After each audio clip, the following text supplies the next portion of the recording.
Sir, do you know why I pulled you over? Speeding? No, it's because your intro sucks. Please step out onto the curbside.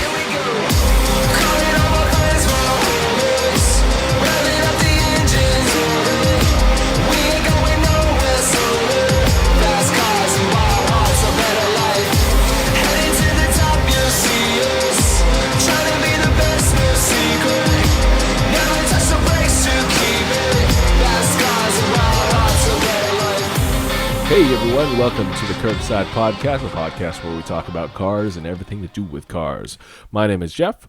I drive a 2004 Honda S2000, and I drive a Taiwanese American Southern Californian body. What? Yeah. Hold on, bro. My brain's a little spinning still. It's morning on the Saturday. It's February. No, it's not February. It's January 30th. What's up, everybody? My name's Parth. I drive a 2016 BMW M3, and I live in Northern California. And it's early. It's not that early, but it's like morning. It's coffee time, everybody. You know, recording this show and having a job at the same time has led to, I feel like, a little bit of a poor quality episode in terms of editing. Sorry, guys. You know, when I try to edit this show, at some parts I close my eyes to see, like, will they understand this if they're just listening to it and not watching the video part? And I close my eyes. It's after work, and I fall asleep while I So that's why you guys need to listen more and tell your friends so Jeff doesn't have to work, and then he can keep editing the podcast. Yeah. Because last week I did, I think, completely leave out part of Andrew's dialogue or whatever. And, I fixed it. So if you listen to it now, it's gone. But sorry about that. Anyway. Time to start the show. I had a question, today when I was going down the street driving home from work. I saw a Toyota FJ Cruiser. And in case you guys didn't know, that car is pretty much shooting up in value. It's pretty sick. Yeah, because, you know, back then, no one really understood it. Basically, a lot of people called it Toyota's Hummer. It came in bright colors. It was a very unique off-road vehicle. By the looks of it, it's probably a really good off-road vehicle, just based on all the dimensions and stuff. It had 3 windshield wipers, which was the reason why I liked it as a kid. And they just didn't sell that many of them. And they, stopped selling them. And now people want them again because, I don't know if you've noticed, a lot of people are getting into this whole, like, off-road type car scene. Have you noticed that? Yeah. A lot more people are buying 4Runners, Raptors, and FJ Cruisers. And, you've seen the lifted ones that, like, they've got, like, the roof racks. They look super cool. I want one. But it's funny because back then, that wasn't the case, right? Yeah.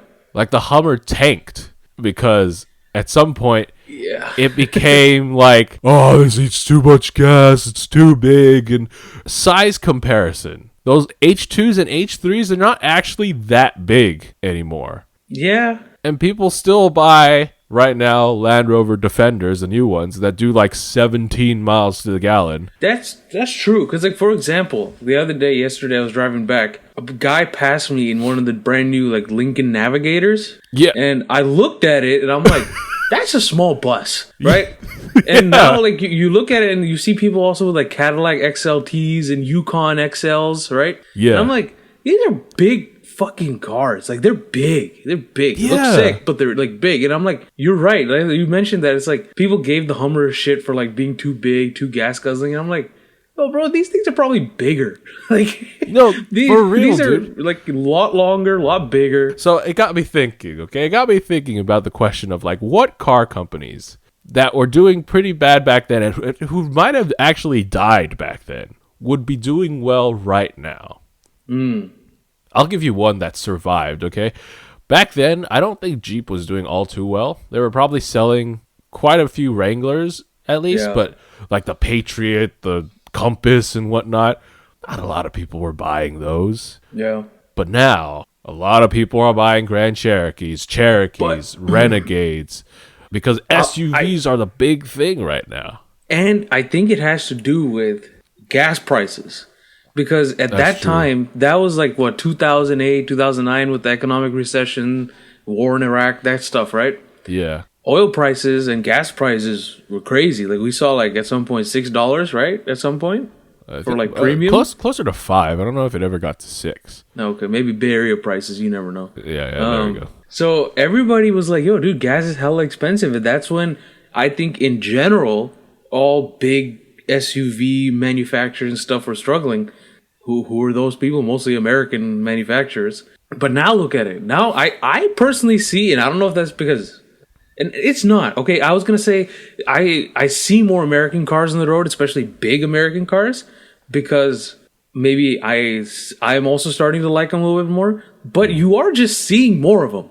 Like, yeah.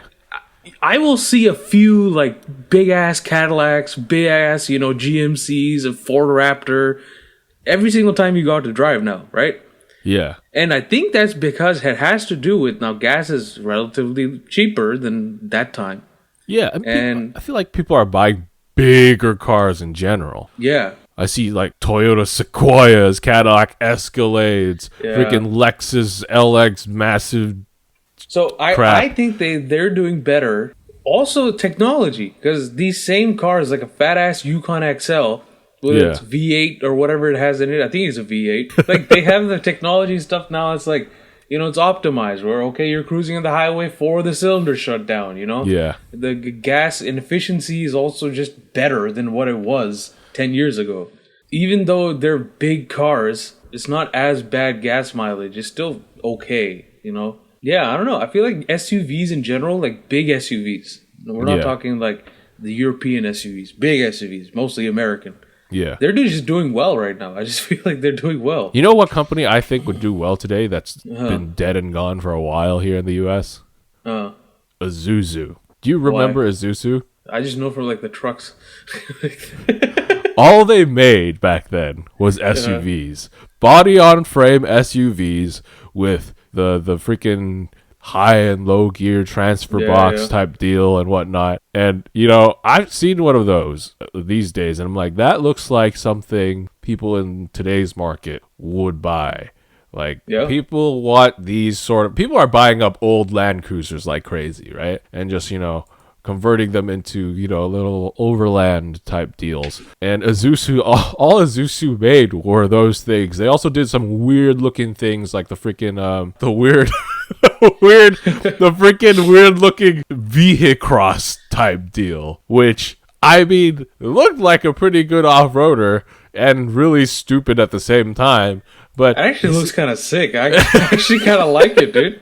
That's what people want. Like, something with a spare tire in the back, big old wheels, good approach and departure angles. Like that's what people want. The Hummer, since they've announced the Hummer EV, original Hummer prices are going up, like the H2s and H3s. Makes sense. Yeah. And who else I think would have done well? They pulled out too early, dude. Suzuki. Suzuki probably left the American car market not too long ago. And then not too long ago, they decided to release the Jimny. The new Jimny. The Jimny, you think would have done okay here? I think it would do okay here. I mean, people buy 2-door Wranglers. Yeah. Same market. Yeah. Except this would probably be cheaper. Yeah. And even people who maybe want a freaking rip-off Mercedes G-Wagon but don't want to spend $100,000 on it can spend it on a Jimny. But they've given up, and we don't get the Jimny, and I'm sad because Jimny would be one of the cars I would want because I can't afford a Bronco, a Wrangler, a freaking G-Wagon, or anything like that. And a Jimny would be right up my alley. To change the tide a little bit, and this is not a company or a car that's that old, the new NSX. Ooh. And the new NSX, I wouldn't say would do good now. I think it'll do well in about 5 years' time. Because that car is amazing, right? It's a fantastic car. Everybody who's driven it has loved it. But it's just too expensive. So nobody bought them. Like, barely anybody bought them. Like, comparatively, it wasn't a success at all, right? But you wait a few years, nobody's buying them, price is going to drop. All of a sudden, that car for $70,000 with even 10,000 miles on it? I would take it. You gotta get it at that. You gotta get it at that price though. There's gonna be a point right? There's going to be a point, Yeah. like the current NSX. There was a time period, the current NSX, you could find on eBay for $20,000, $30,000. Not the current NSX, the old NSX. I was going to say, original really? NSX. For $20,000, $30,000. Okay, that was the like. There's always a middle like when cars aren't cool yet, and they've been long forgotten about, and then suddenly like the next generation is like, wow, that's a cool car. So NSX at one point, came into the market $60,000 to $90,000 MSRP, dropped down to $20,000, $30,000. Steal Accord money. Yeah. Right now, a good NSX $80,000 to $150,000. Yeah, you'd be hard pressed to find it for like less than what it sold for originally. Yeah, exactly. You could buy a new NSX for cheaper than an old 20-year-old NSX. So that's why I think the new NSX is gonna be very popular in about 5 years' time. Yeah, you gotta get it because once it becomes even more popular, it's back up there. It's back up there. And bro, Jeffrey, I ain't trying to brag or anything, but you remember when we were in college, I said to you, I was like, dude, the E39 M5 is gonna go up in price one day. Yeah. Because remember, that's when I was looking at cars and I was like, oh, dude, maybe an E39 M5. And you could, at that time when I was looking, you could get one for 10, 13,000, maybe less. Well, and it's got what up happened in to price. it? Exactly. Yep. Now you can't find a good one is around 25K, maybe 30. And it's like that same car, literally 5-6 years ago, would have been 15K. Telling you right now, if you people are listening, listen to us. This is financial advice brought to you by the Curbside Podcast. Buy the NSX in the next 5 years, whenever it's at its lowest point, and then just watch your money fucking go up, bro. Yeah, so what we're saying is we're gonna have the same conversation in 5 years, and we'll see if we're right or not. We don't make these kind of recommendations often. The last time I did this recommendation was on the E39 M5, and look what happened. So you're saying your next car is gonna be an E39 M5? So speaking of my next car, Jeffrey. There's some things developing possibly on the horizon where I might be in the market very near future for a new car. Oh, another new car. It's not confirmed. It's not confirmed yet. Yes or no? We're not sure yet. So that I just kind of decided yesterday. I was like, let me see. What would I want? And instantly, like my first thought in my head was Challenger, right? Or Charger. Sorry. Charger. Hellcat. I've wide been body. talking about it, right? If you don't do it, you're a liar, a hypocrite, and you need to be burned at the stake. Bro, wow. Holy shit. So that was my first thought, right? I went on Dodge's website, and I'm looking at the Hellcat. I'm like, yo, starting price is $72K for this shit? And I'm like, nah, that's too much money.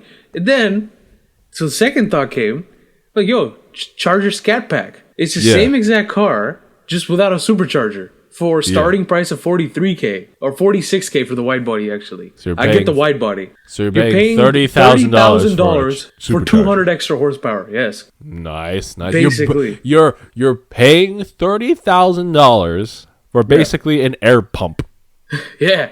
That's what turbos and superchargers are. They're air pumps. Yeah, exactly. And I feel like you could just go to like, one of those like VR, VSF, whatever those guys are, and just tell them to throw in a supercharger or something. Yeah, but don't blow anyway, back to the thing, right? So I'm like, okay, so I don't think Hellcat makes sense because I don't want 700 horsepower, dude. So you're a liar, dude. You're a hypocrite. No. And you need to be burned at the stake right now. It's sick. I'd say, okay, at some point in my life when I have money and extra like money to throw at a car, yeah, okay, I'll get a Hellcat. But right now when I can only afford one car, right? I don't think a Hellcat makes sense. Hellcat wide body is one car. No shit, but it doesn't make sense. It doesn't make sense, bro. Like, the Scat Pack itself has 500 horsepower. That's not enough. Hello? That's more than my M3. That's not enough, knowing that there's 700 out there, that there's 200 out there that you could catch in a net worth $20,000 and throw it into your car. But what am I going to do with that, dude? Like, what am I going to, like, what? You go up to an M3 and be like, yo, let's race. And I feel like 500 horsepower is better for that chassis. I feel like maybe the Scat Pack might be a better handling car than the Hellcat because it can use that 500 horsepower better than the 700 in the Hellcat. Either way, I don't think it's going to be a Hellcat. If it might be a Scat Pack, but here's my problem, Jeffrey. In the past few months, I've been paying more attention to the Mopar community, right? They're very interesting fellas, bro. You mean the people who freaking... You mean the people who like go into the middle of the street, do donuts, run over their friends, and crash into street lamps? So yeah, I mean, like they just seem like that, you know? Like they just, I don't know. Because everyone who gets those cars decides, let's put this sort of exhaust on it. Dude, but see, here's another thing. I'm pretty sure if I do go for a Charger Scat Pack, I don't think I'll do anything to it. No, you will. You will get it. What would I do? You will put that exhaust. Sick. No. You're gonna put that exhaust. You're gonna go into the middle of the street, start doing donuts, run over me and Andrew, and hit a freaking street lamp and be like, "Yo, world star, dude." Run over you and Andrew. Oh my god! See, that's the problem. Like, I don't know if I want to be like really associated with that community, you know? It's like, hey man, BMW community is not that much like better. They're just exactly that's what I was gonna say. They're not that much better, but they're just different, right? It's a different kind of worse. Yeah, you know, so that's why you got to buy the Hellcat. You don't see those people having Hellcats. Okay, besides the community, this car. So first of all, $46,000 starting price for the Scat Pack, right? The wide body one, the 43 for the regular without wide body. But I would go wide body. 46, and then with the options that I configured, first of all, options are fucking nothing on American cars, which is amazing. Like, well, that's because you're used to buying German cars, where dude, yeah, that's hella true, dude. I want one screw in my dashboard. That's gonna be $500. 500, try 5K, bro. What do you mean? Yeah, there we go. I'm sorry. And then on top of that, they're giving a $4,000 discount right now, just fucking cuz this is a $4,000 discount, and I'm pretty sure you can negotiate a little bit more at the dealer, right? Yeah. So I'm like, yo, this is a fantastic price. I mean, probably the car's gonna drop to like $30K in a year, but fuck it. So who cares, dude? Yeah. So price per value is fantastic, which I've been championing about American cars since I started getting into them. But just for the sake of conversation and curiosity, what else could I drive? What else is like out there? Suzuki Vehicross. A car that's actually out there. That is out there. You can find it on sale. Well, I don't want it. I don't want that. Not for my one car, bro. Toyota FJ Cruiser. I was considering the Raptor, but the thing is, again, I go for drives, you know, with the boys and all that stuff, you know. I'm not going to be canyon carving in a Raptor, bro. Why not?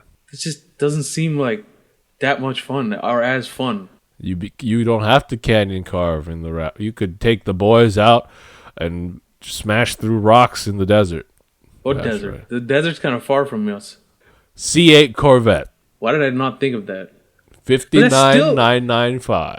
Yeah, but it's still expensive. Like, I want one with like a 2LT pack at least. And that comes out to almost like 69, 66K, something like that. Hey man, that's before taxes and all that. You gotta be 59,995, dude. That's the only way. No, then no. I'd rather get the Scat Pack then. Subaru BRZ. I'm not getting a Subaru. I'm not getting a Subaru, bro. Love the community. I'm not getting a Subaru. Toyota Supra. Oh, that's more expensive, dude. Is it?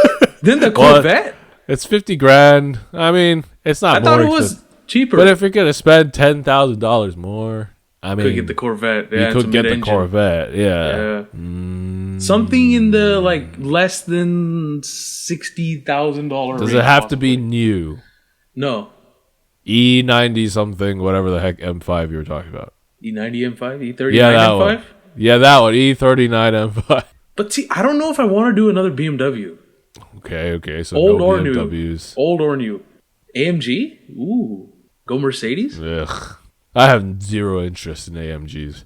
There's not a lot out there, is there? Right? That's the thing. I'm like, what do I want? Okay, affordable. Let's see. Mazda Miata. Nope. Subaru BRZ. Nope. WRX. Nope. STI. Nope. Maybe the new Z that's coming out. Hell no. Type R. Civic Type R.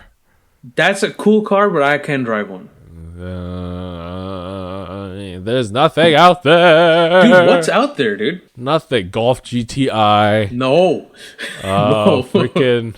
There's no Ford Focus RS anymore, but there's. I would like it to possibly have the same or more horsepower than my current M3. How much horsepower do you have? What is it rated? 420, 414, something like that? Okay, well, then we could get rid of half of the cars.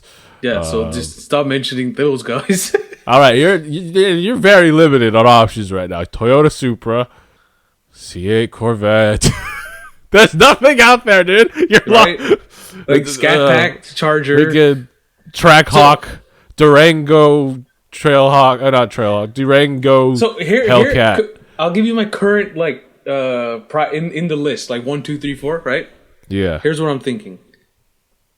First choice, Scat Pack Charger, but I do want to go drive one because the biggest negative for me is the community and the people around. Who cares about that? So, but I don't care, but at the same time, I also don't want to be seen like, oh, that's the guy's gonna run over a small village. So.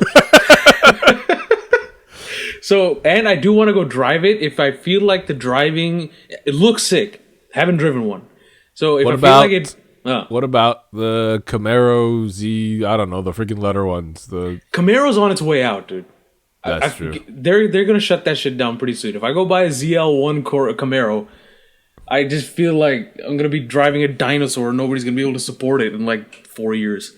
Okay. So that's here it goes. Scat Pack, right? Uh-huh. Maybe a year or 2 or 3 years, because they drop like a rock.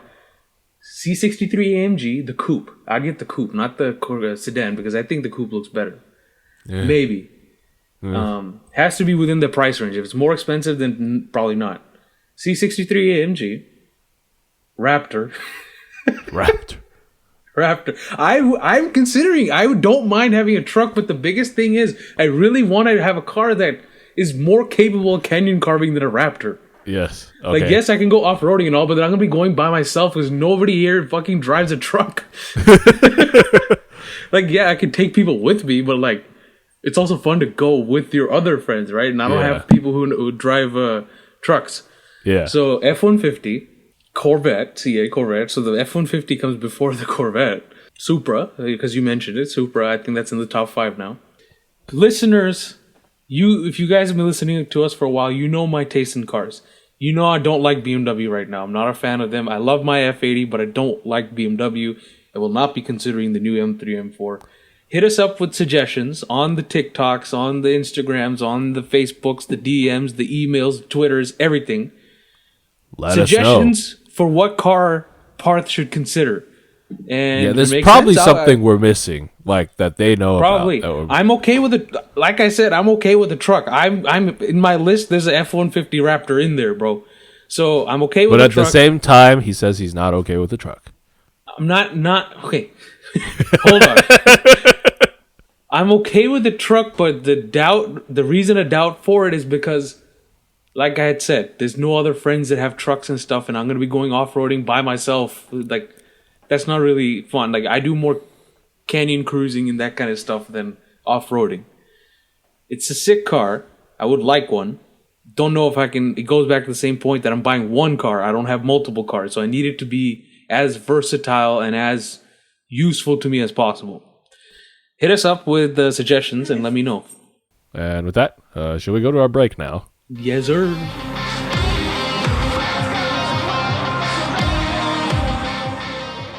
Jeffrey, we got a great news segment. I got some great news this week. I've got a bunch of like good shit lined up. I think it's some good news. You know how we have weeks that we're like, there's no fucking news?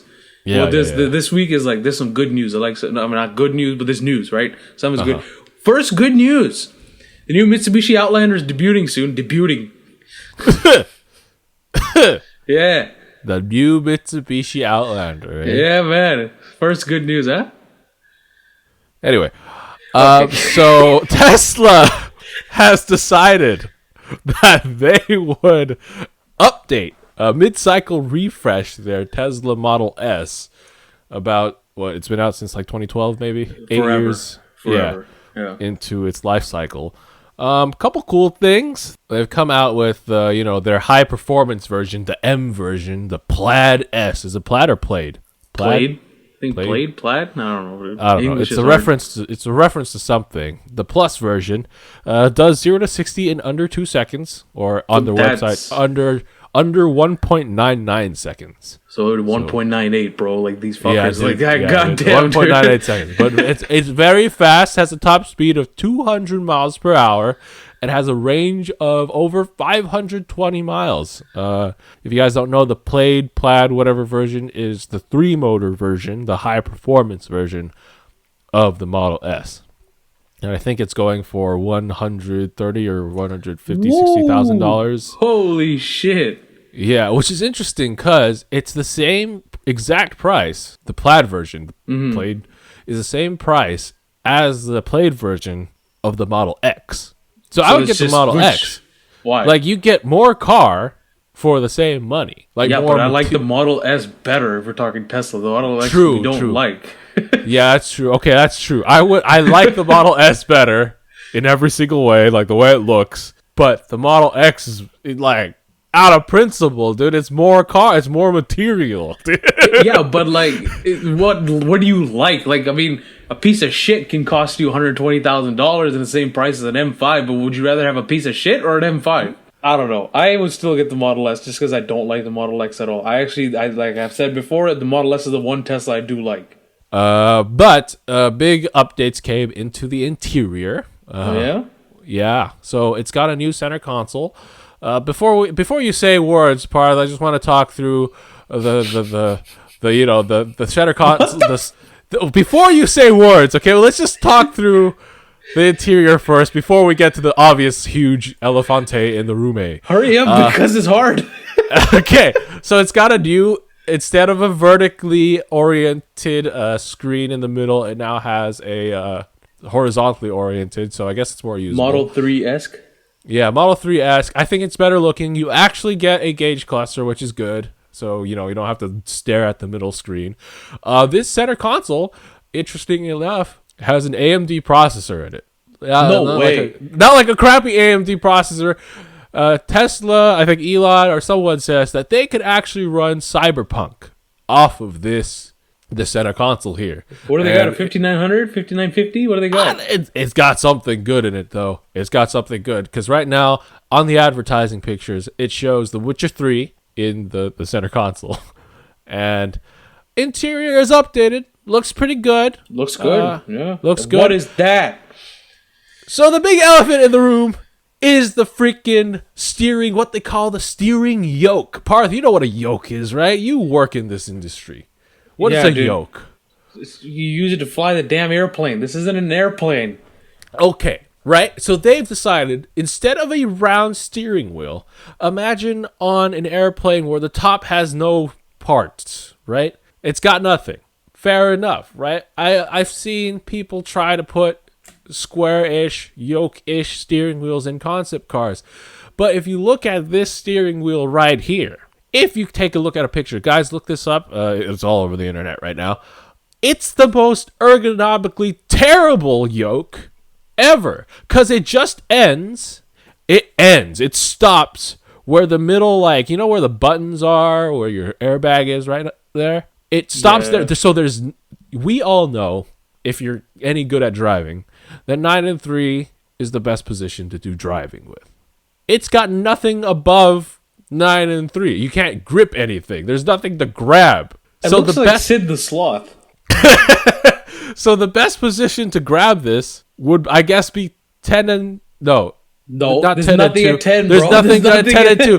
This is what? What's on the clock? Like 4 and 8? This isn't an airplane where, you do slight movements, right? Like for turns. Yeah. If you're trying to pull out of a parking lot, or if you're trying to make like low speed turns, hand over hand, there's nothing to grab.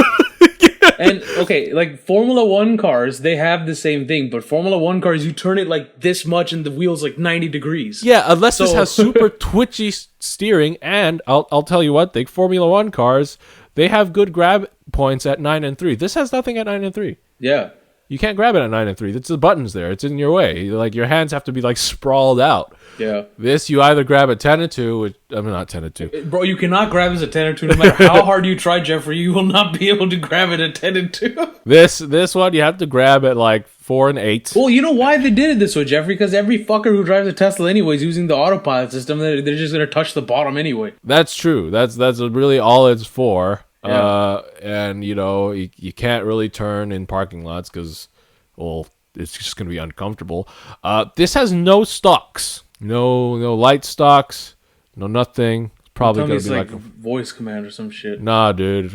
Yes, I want to turn left right Turn now. left. Hey, Tesla, turn left.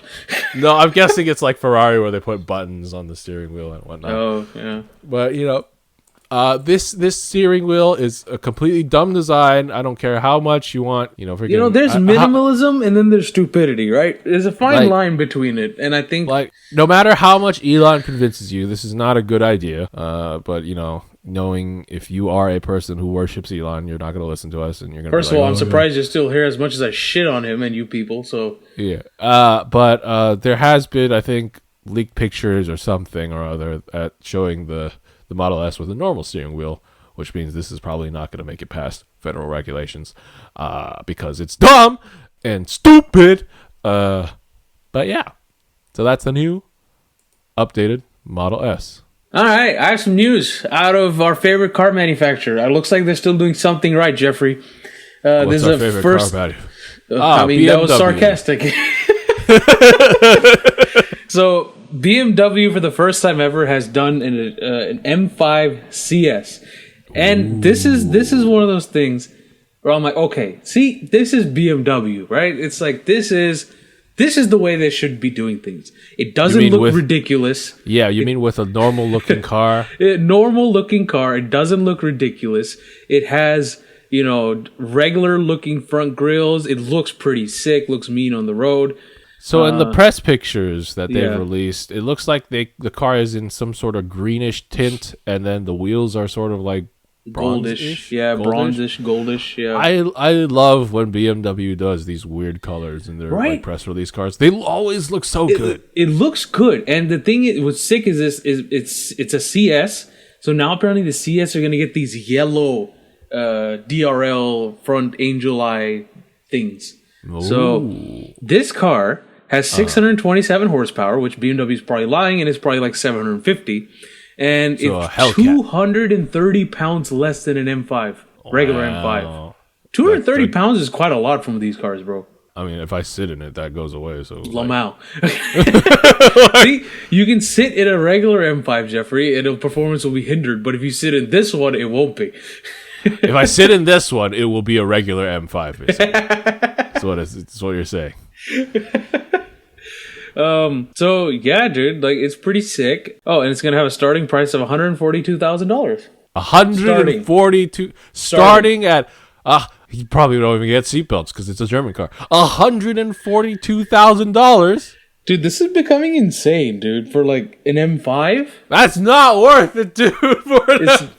Dude, like, and that's the one they're showing you as the press car is probably worth like 170. The cool things about M's were like you could buy a sedan. It's got lots of power and it runs up with the supercars. But I mean, at this point, like, might as well buy a supercar, dude. Buy a supercar. I mean, it looks good. Like to be fair, that 627 horsepower is impressive, but it's only 10 more than this M5 competition. Yeah. So how much is a normal M5? You know, about 120, I think, something like that. 110. So $30,000 for me to ruin that $30,000 just by sitting in it.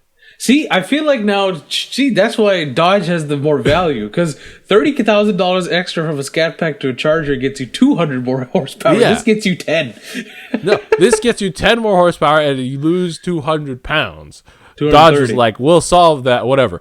Dodge was like, we'll solve that by adding 200 horsepower to move, like 1 horsepower per pound you add by sitting in it. Yeah, because I can ruin this by sitting in it. I don't ruin a freaking Challenger. It does look good. Looks good. Sounds good. It's just way too much money, dude. Yeah, it's just too expensive. Like, dude, for this price, you can get a used 458. Yeah.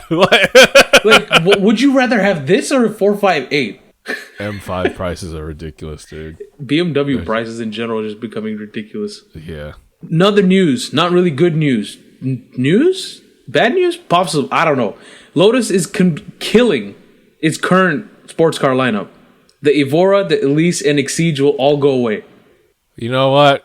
It's sad, but it's about dang time. There's a new model, the codename Type 131. It's going to replace them. Okay, they better be making this because they said that they were going to be replacing their cars some time back, like probably about 10 years ago now, and they never did it.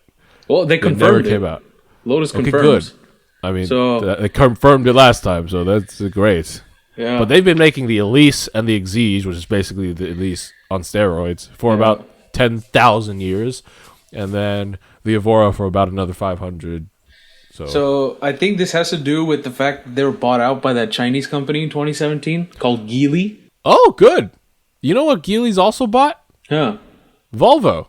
Oh, That's why Volvo's been making some really good cars. So because China's just been throwing money at it, yeah. And then so wow, this is good news. So yeah, I mean, if history, it tells anything, then these new Lotuses should be pretty fucking sick. Yeah, we're gonna get some good Lotuses as long as they do the same thing. Have the Lotus people do what they do, except with actually enough money this time. Yeah, right. So this new car that they're calling the Type 131 will replace the existing Elise, Exige, and Evora. And their plan is to make the car with the everyday viability, such as the Porsche Cayman. We don't know what the powertrain is going to look like.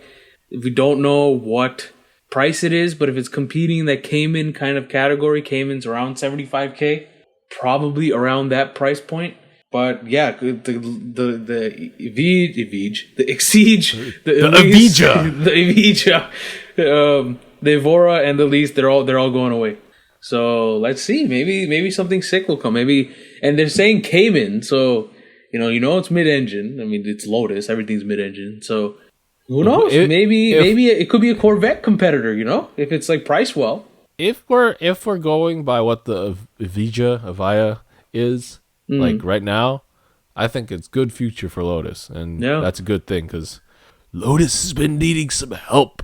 And going by how Geely's been doing with Volvo, things look good. Things look good. I'm excited. So let's see. Just Geely, don't touch Lotus. Just throw money at them. Yeah. You'll do good. You'll make lots of money. Just throw lots of money at them. You'll get it back. I promise. My last piece of news, Jeffrey. Super Bowl 55 coming up. February 7th, I think. So this coming Sunday, when you guys listen to it, it'll be this coming Sunday is the Super Bowl. It's going to be Kansas City Chiefs against Tampa Bay Buccaneers. They're going at Super Bowl. Volvo will give away $1 million worth of 2020 cars to select participants.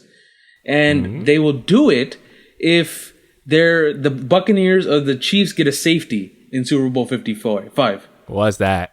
So if the defensive team makes the 2-point play, then if either of the teams make it, then they'll get the Volvo will be like, okay, so this thing is going live. Anybody can enter.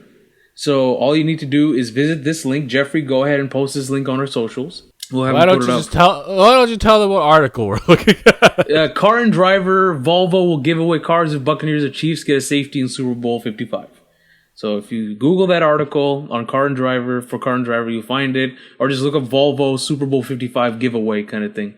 So you can configure a 2020 Volvo of your own and submit a unique configuration code. And you have until the kickoff on February 2nd to enter. And then if you're selected, you can basically get any 2020 Volvo you want from the country. Dang, I don't watch sports, but I'm going to enter this because I want me a Volvo. Yeah, it's pretty much like a free DraftKings entry bet type deal, dude. Dude, if I could get like a Volvo V90 cross country or whatever it's called out of this, yes. I want the big one, the SUV, 7-passenger. XC90? XC90? Yeah. That'd be pretty sick, too. Yeah, dude. Oh, but dude, their wagons look good, too. That's true. Whatever I get, as if I'm going to get anything. If I were to win this thing, dude, I want me the fully loaded shits, Yeah, dude. It's like all the things. Why would you not fully load your configuration. Yeah. I want a base XC40. I'm just like, it's amazing. Like $1 million worth of 2020 cars. Yeah. Like, Let's spec out a $1 million Volvo. Actually, that's not that many cars though, Jeffrey. It's not too much, actually. Yeah. It's like 10 to 15 cars. Let's see. 1 million. Imagine each car is like 40 to 70,000. Let's do 70, okay? 1 million divided by 70,000. That's about 14 cars. Okay, so it's not that impressive.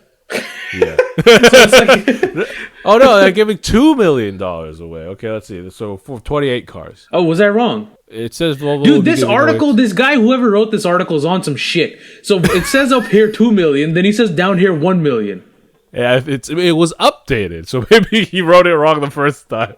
Okay, so maybe it is 2 million. Or just check the entry thing and we'll see. And of course, the Super Bowl's coming. It's gonna be a fun time anyway, just to sit down and watch the game. But yeah, so go enter on this thing and see if you get a Volvo. Maybe get yourself a Volvo. Yeah. Yeah, so that was going to be the end of our show then. As always, you can check us out at thecurbsidepodcast.com, where you'll find links to all of our things. You can watch videos there, listen to the podcast there. We are also on Apple Podcasts, Spotify, Stitcher, TuneIn, a whole bunch of other places. You could find all those links at anchor.fm/thecurbsidepodcast. There you can also support our show at anchor.fm/thecurbsidepodcast/support. And yeah, subscribe to our YouTube channel, rate the show wherever you can rate it, share it with your friends if you like it, if you think they'll like it, or if you don't think they'll like it, who cares, just share it with them, who cares, just share it all over the place. Check us out on the social medias, the Instagrams at the Curbside Podcast, Twitter at the Curbside Pod, Facebook.com/Curbside Podcast, LinkedIn, I almost said LinkedIn, I meant TikTok. TikTok is at the Curbside Podcast. Hit us up on there. Send us DMs, questions. I need your guys' inputs on what cars that I could possibly consider, which we didn't mention, we didn't think about. Let us know. Put it in the comments. Send us DMs, whatever. Just let us know what you guys are thinking. Any recommendations? I told you guys the requirements probably of what I would want. And finally, our email is thecurbsidepodcast@gmail.com. Shoot us an email for your email shooting needs. And last but not least, thank you to Kid Dope for the intro and outro to our show, Fast Cars and Wild Hearts. And as always, my name's Jeff. I'm Parth. Remember, drive safe, and life is too short to drive boring cars. So let me know what boring cars I should not drive.